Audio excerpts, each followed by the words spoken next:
तो दोस्तों आज मैं एक्सप्लेन करने वाला हूँ रिसेंटली रिलीज हुई एक फिल्म जिसका नाम है द लास्ट कैबिन। आपको याद होगा द कैबिन फिल्म आई थी, लेकिन यहाँ पर इसका कॉन्सेप्ट थोड़ा सा डिफरेंट है। उम्मीद करता हूँ कि आपको पसंद आएगा। और इस मूवी की सबसे इंटरेस्टिंग चीज है इसकी एंडिंग। और रिसेंटली मैंने डोंट ब्लिंक नाम की फिल्म को एक्सप्लेन किया है। इन केस आपने मिस कर दिया है जाकर देख लीजिए, उसका लिंक आपको नीचे पिन कॉमेंट में मिलेगा। काफी इंटरेस्टिंग मूवी है। तो चलिए अब बिना किसी देरी के चलते हैं सीधा वीडियो की तरफ।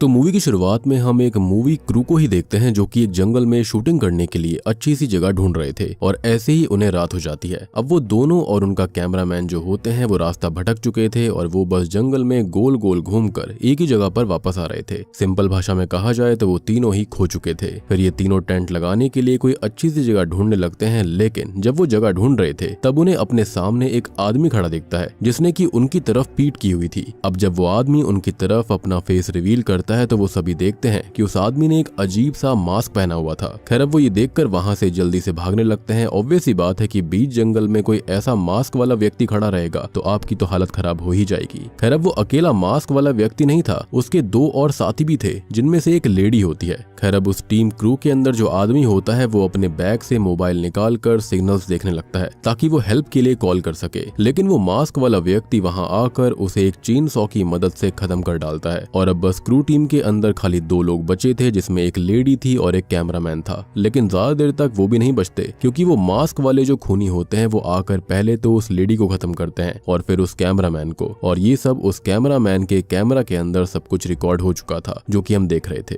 खैर ये तो इस मूवी की इंट्रो होती है, जिसके बाद में हम एक और मूवी के क्रू को देखते हैं और इसमें भी 3 मेंबर्स ही थे। खैर अब इस टीम के अंदर पहले 2 जो मेंबर्स हैं उनके नाम है होप और बेन, जिनको केविन नाम के प्रोड्यूसर ने उनकी फाउंड फुटेज मूवी के लिए एक अच्छा सा कैबिन ढूंढने के लिए बोला था, जो कि इस मूवी का नाम भी है। खैर उनके साथ इनका कैमरामैन शॉन भी था। अब उनको कहीं भी कोई अच्छा कैबिन नहीं मिल रहा होता, लेकिन होप का ये कहना था कि उन्हें शायद जंगल के अंदर कोई ना कोई कैबिन तो जरूर मिल ही जाएगा। और वो सभी कार में बैठकर जंगल में जाने लगते हैं, लेकिन पहले वो रास्ते में एक गैस स्टेशन पर रुककर कार में फ्यूल डलवाते हैं। And gosh I don't know कि ये क्यों होता है। हर इस टाइप की मूवी के अंदर एक गैस स्टेशन जरूर होता है, यानी कि ये तो मस्ट है। खैर इसके बाद हम शॉन को भी देख लेते हैं जो कि कार के अंदर फ्यूल डाल रहा था। अब शॉन यहाँ पर सब कुछ रिकॉर्ड कर रहा होता है तो वो ये बताता है कि केविन ने उसे सब कुछ रिकॉर्ड करने को बोला है और वो इसलिए ऐसा कर रहा है। उसने ये भी कहा है कि कैमरा कभी बंद नहीं होना चाहिए। खैर इसके बाद वो सभी जंगल में जाते हैं जहाँ पर जंगल के बीचों बीच उनको एक कैबिन मिलता है। अब बेन जो था वो काफी डर गया था। उसका ये कहना था कि उन्हें वहां से चलना चाहिए, लेकिन होप उसकी एक बात नहीं सुनती और कैबिन के अंदर जाने लगती है कि तभी उसे अंदर से किसी लड़की के चिल्लाने की आवाज आती है। तो वो सभी अंदर जाकर चेक करने लगते हैं। अब अंदर जाकर वो ये देखता है कि अंदर टीवी चल रहा था और वो चिल्लाने की आवाज असल में उसी टीवी से आई थी। अब अंदर वो फिर उस कैबिन को चेक करते हैं कि तभी उन्हें वहां पर उस कैबिन का ओनर मिलता है जो कि उनके ऊपर गुस्सा करने लगता है, लेकिन वो उसको सारी बात बताते हैं कि उन्हें उस कैबिन में से चिल्लाने की आवाज आई थी जिसके चलते वो अंदर आ गए। खैर अब यहाँ पर होप जो थी वो ओनर से उस कैबिन को 2 दिन के लिए भाड़े पर लेने की बात करती है, लेकिन जो ओनर होता है वो यहाँ पर स्थिति को समझते हुए या फिर ये कहें कि उसका फायदा उठाते हुए इस कैबिन के 2 दिन के लिए $2000 मांग रहा था, जो कि बहुत ही ज्यादा हाई थे। इनफैक्ट यहाँ पर अगर आप 5-7 स्टार भी लोगे वो इतना महंगा नहीं पड़ता, लेकिन जो होप होती है वो मूवी के चलते उसे 750 एक दिन का देने का ऑफर करती है। अब पहले तो ओनर ऑफर मना कर देता है, लेकिन बाद में मान जाता है क्योंकि उसके लिए काफी इजी मनी था। फिर होप उसे पैसे देती है और पैसे लेकर ओनर वहां से जाने ही वाला होता है, लेकिन फिर वो कुछ सोचकर रुक जाता है और उन्हें जंगल में ज्यादा अंदर जाने से मना करता है क्योंकि जंगल के अंदर कुछ हिपीज रहते हैं जो कि शायद होप और उसके दोस्तों को पसंद नहीं करेंगे। वो बताता है कि वो हिपीज यहाँ पर पहले रहा करते थे और फिर गवर्नमेंट ने आकर उन लोगों को यहाँ से भगा दिया और उनमें से कुछ लोग तो चले गए थे, लेकिन यहाँ पर कुछ इस जंगल के अंदर रहने लगे, वो भी छुपकर। खैर अब ये ओनर जो होता है ये सारी बातें बताकर वहां से निकल जाता है।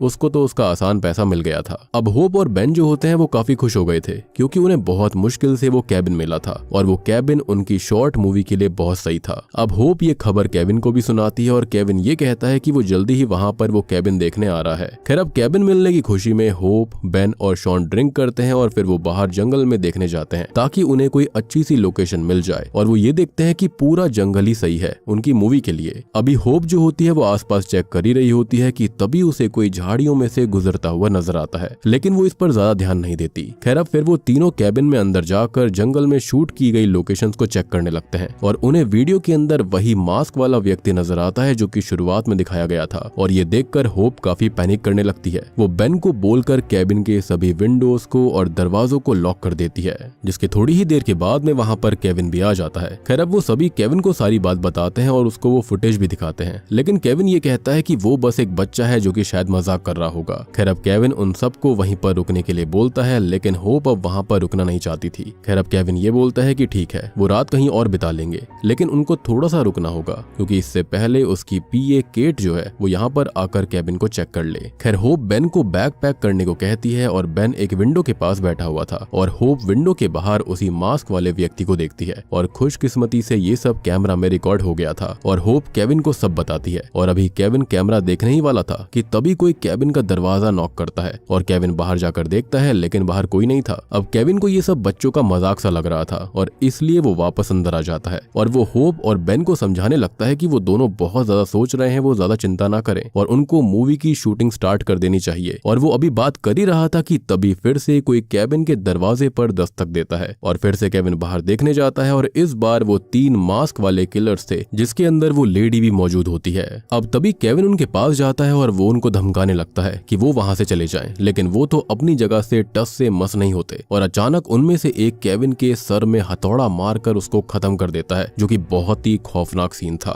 अब शॉन जल्दी से कैमरा लेकर केबिन में आ जाता है और केविन के साथ जो हुआ था उसे देखकर तीनों बहुत ही ज्यादा सदमे में थे। खैर अब वहां पर सिग्नल्स भी नहीं थे क्योंकि उन मास्क वाले किलर्स के पास सिग्नल जैमर्स थे और ऊपर से लाइट भी चली गई थी। मीनवाइल ये मास्क वाले लोग जो होते हैं ना, वो बाहर खड़े होकर होप, बेन और शॉन का इंतजार कर रहे थे। तभी होप कहती है कि उन्हें वेपन्स की जरूरत है, तो वो किचन में जाकर अपने पास एक एक चाकू रख लेते हैं और वहां पर उनको फ्लैश लाइट्स भी मिल जाती हैं। खैर अब ये तीनों दूसरे रूम में आ जाते हैं और एक मास्क वाला व्यक्ति बाहर ही खड़ा हुआ था कि तभी लाइट वापस आ जाती है और होप को नीचे एक बक्सा मिलता है जिसके अंदर ढेर सारी सीडी पड़ी हुई थी। उनमें से एक पर ब्लॉन्ड लिखा हुआ था, तो होप जो होती है वो उसे डीवीडी प्लेयर में डालकर प्ले करती है और उसके अंदर एक फुटेज थी एक ब्लॉन्ड लड़की की और वो मास्क वाले लोग उस लड़की को बाहर ले जा रहे थे। उसके हाथ पैर बांध दिए गए थे और फिर वो उसके फेस पर लॉन मूवर चलाकर उसको खत्म कर देते हैं और जिस रूम के अंदर वो सो रही है वो सच में केबिन का सेम रूम था। खैर इसका मतलब ये था कि वो मास्क वाले लोग जो कुछ भी हैं वो बहुत समय से ये सब करते आ रहे थे और जो भी लोग उस केबिन या फिर जंगल में आया करते तो वो मास्क वाले लोग जो थे वो उनको खत्म कर दिया करते थे, साथ ही साथ वो उनकी वीडियोस भी बनाया करते। खैर अब होप और बेन खुद ही उन मास्क वाले व्यक्तियों से ये पूछते हैं कि उन्हें चाहिए क्या, तो वो उनको बताते हैं कि उन्हें होप चाहिए और ये सुनकर तो होप और ज्यादा पैनिक करने लगती है और फिर वो उस मास्क वाली लेडी को भी सब समझाने की कोशिश करती है कि उसने कुछ भी नहीं किया है और वो उन्हें वहां से जाने दे, लेकिन जाहिर तौर पर वो मास्क वाले किलर्स उनकी बात नहीं सुनने वाले थे और जो बेन होता है वो होप को यही समझाता है कि ये लोग कुछ भी नहीं समझेंगे। खैर तभी वहां बाहर कार में केट भी आ जाती है और होप बेन को कहती है कि वो तीनों कार तक पहुंच सकते हैं। खैर अब ये बात कर ही रहे थे कि ये केट की कार तक पहुंच जाएंगे कि तभी वो मास्क वाले किलर होप के फोन पर एक एयर ड्रॉप भेजते हैं, लेकिन किलर्स के पास आईफोन है, वो भी सरप्राइजिंग था। खैर उस एयर ड्रॉप को ओपन करने पर उसके अंदर वो किलर्स केट को पकड़कर एक ड्रिल से टॉर्चर कर रहे थे। वो उसके नाखून निकाल रहे थे और अंत में वो केट को खत्म कर देते हैं। ये देखकर तो वो सभी बहुत ही ज्यादा डर गए थे और ऊपर से ये लोग केट की बॉडी के साथ विंडो के पास आ जाते हैं और उन्होंने केट की कार के टायर्स को भी पंक्चर कर दिया था, या फिर ये कहें कि इनके एस्केप प्लान को ही पंक्चर कर दिया। अब बेन बाहर जाकर उन किलर से दूर जाकर एक सिग्नल देखने की कोशिश का सोचता है ताकि वो पुलिस को कॉल कर सके, लेकिन वो जैसे ही बाहर जाता है उससे ज्यादा तेजी से अंदर वापस आ जाता है क्योंकि इन तीनों ने बेन को लगभग खत्म ही कर दिया था। खैर अंदर आकर बेन गौर करता है कि विंडो के बाहर खाली 2 ही किलर्स थे, तो होप और बेन जाकर सभी विंडोज और डोर्स चेक करते हैं। बेन ने एक क्रो बार अपनी सेफ्टी के लिए अपने पास भी रख लिया था। अब जब वो दोनों बेडरूम में जाते हैं तो बेडरूम में सब कुछ बिखरा पड़ा था और जब बेन बेड के पास आता है तो वो तीसरा किलर बेड के नीचे आकर बेन के पैर को पकड़ लेता है और तभी वो उस किलर के फेस में उस क्रो बार को घुसा देता है, उसे खत्म कर देता है। अब बाहर जो बाकी बचे हुए 2 थे वो पूरे ही कैबिन को जलाने की कोशिश करने लगते हैं ताकि होप, बेन और शॉन इससे बाहर आ जाएं। यहाँ पर शॉन, बेन और होप अपने पास एक एक कैमरा ले लेते हैं ताकि सब कुछ रिकॉर्ड होता रहे और तभी वहाँ की लाइट चली जाती है और वो मास्क पहनी लेडी उन पर अटैक कर देती है। होप तो जल्दी से भागकर कैबिन के बाहर चली गई थी और जंगल में भाग जाती है। अब कैबिन के अंदर होता यह है कि लाइट आ गई थी और वो मास्क वाली लेडी बेन के ऊपर हमला कर देती है, तो बेन उसकी गर्दन में ही नाइफ स्टैब करके उसको खत्म कर देता है। फिर ये दोनों यानी कि शॉन और बेन कैबिन से बाहर निकलकर भागते हैं और बाहर अंधेरा होने की वजह से वो दोनों अलग हो गए थे। उधर होप भी जंगल में आगे चलती जाती है और अचानक उसके ऊपर आखिरी बचा हुआ मास्क वाला व्यक्ति हमला कर देता है। वो उससे बचकर भागने लगती है और फिर वो किसी तरह अपनी कार तक पहुंच जाती है, लेकिन फिर से वहां पर वही व्यक्ति एक चेन सॉ लेकर आ गया था और होप को फिर से वहां से भागना पड़ता है। दूसरी ओर शॉन को सिग्नल्स मिल गए थे, लेकिन वो जैसे ही पुलिस को कॉल लगाने लगता है वहां पर एक मास्क पहना हुआ व्यक्ति आकर शॉन को ही खत्म कर देता है। और ये वाला किलर वो चेन सॉ वाला किलर नहीं था, जिसका मतलब कि वहां पर और भी वैसे कई सारे लोग थे जो कि ऐसी चीजें कर रहे थे। खैर उधर होप भागते भागते रोड तक आ गई थी और रोड पर एक कार भी आ रही होती है जिसके अंदर उसी कैबिन का ओनर था। होप कार में बैठ जाती है और उसको सारी बात बताती है, लेकिन वो ओनर हेल्प लाने के बजाय होप को वापस कैबिन की तरफ ही ले जाने लगता है और हमको शॉकिंगली पता चलता है कि वो ओनर भी उन्हीं मास्क वाले लोगों में से एक था, यानी कि पैसे भी ले लिए और लोगों को मार भी रहा था। खैर अब यहाँ पर होप एक नाइफ से कैबिन ओनर के पेट में स्टैब करके वहां से भागती है। तभी हम बेन को देखते हैं जो कि अभी भी इन मास्क वाले लोगों से बचकर भाग रहा था, लेकिन तभी वो एक पुराने से कैबिन तक पहुंच जाता है और अंदर उसे शॉन की लाश मिलती है और वो चेन सॉ वाला व्यक्ति जो होता है वो आकर बेन को भी खत्म कर डालता है। फिर हम होप को देखते हैं जो कि एक आखिरी मैसेज रिकॉर्ड करती है कि अगर किसी को भी ये फुटेज मिलती है तो वो पुलिस की हेल्प से इन मास्क वाले लोगों को ढूंढ कर खत्म कर दे। खैर फिर वो वहां से बाहर निकलने का रास्ता ढूंढने लगती है और तभी एक मास्क वाला व्यक्ति होप को रिकॉर्ड कर रहा था और होप को ये पता चल जाता है, तो उल्टा वो उस किलर के लिए एक ट्रैप सेट करती है। जैसे ही वो ट्रैप में फंसता है होप पीछे से आकर उस किलर का सर एक पत्थर से पीट पीट कर उसे खत्म कर देती है। खैर अब होप जो होती है वो वहां से भागने ही वाली थी कि तभी वो चेन सॉ वाला व्यक्ति वहां आ जाता है और वो होप के पेट में उस चेन सॉ से एक कट मार देता है, लेकिन फिर भी होप वहां से भागती रहती है। लेकिन वो किलर उसके पीछे पड़ा हुआ था, वो उसको ढूंढ लेता है, लेकिन इस बार होप अपने नाइफ से उस किलर की चेस्ट में स्टैब करके उसे खत्म कर देती है। फिर हम एक पॉडकास्ट देख पाते हैं जिसके अंदर होप भी मौजूद थी क्योंकि वो बच गई थी और वो वहां पॉडकास्ट में बता देती है कि कैसे उसके दोस्तों को उन लोगों ने खत्म किया था और वो भी लगभग खत्म ही हो गई थी और वो बड़ी मुश्किल से बचकर आई है। खैर अब हम देख पाते हैं कि होप एक बड़ी मूवी डायरेक्ट करने वाली थी और शायद से वो इन्हीं चीजों के ऊपर होने वाली है। खैर अब पॉडकास्ट के बाद होप घर जाकर सो जाती है और हम किसी को होप के ऊपर रिकॉर्डिंग करते हुए देखते हैं और वो उन्हीं मास्क वाले लोगों में से एक था, जिसके बाद वो होप को खत्म कर देता है और मुझे ऐसा लगता है कि शायद से ये होप की मूवी का कोई सीन होगा, अदरवाइज यहाँ पर ऐसा होना पॉसिबल नहीं है।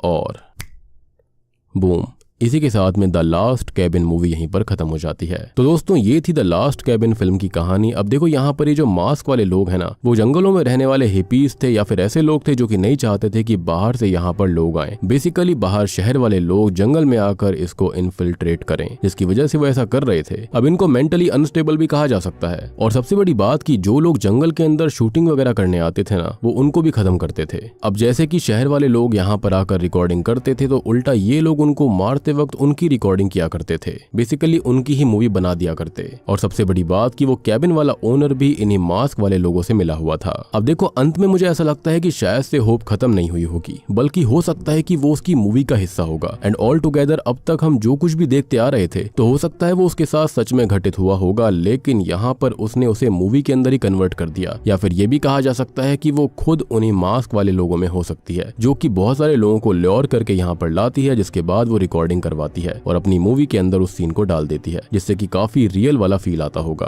तो उम्मीद करता हूँ कि आपको ये फिल्म पसंद आई होगी। पसंद आई है तो वीडियो को लाइक कर दीजिए, चैनल के ऊपर नए हैं तो सब्सक्राइब कर लेना। और रिसेंटली मैंने एक्सप्लेन किया है डोंट ब्लिंक फिल्म को, जो कि काफी इंटरेस्टिंग कॉन्सेप्ट के ऊपर बनाई गई है। इनकेस आपने मिस कर दिया है जाकर देख लीजिए, उसका लिंक आपको नीचे पिन कॉमेंट में टॉप पे मिल जाएगा। तो मैं आप सबको मिलता हूँ अगली वीडियो के साथ में, तब तक के लिए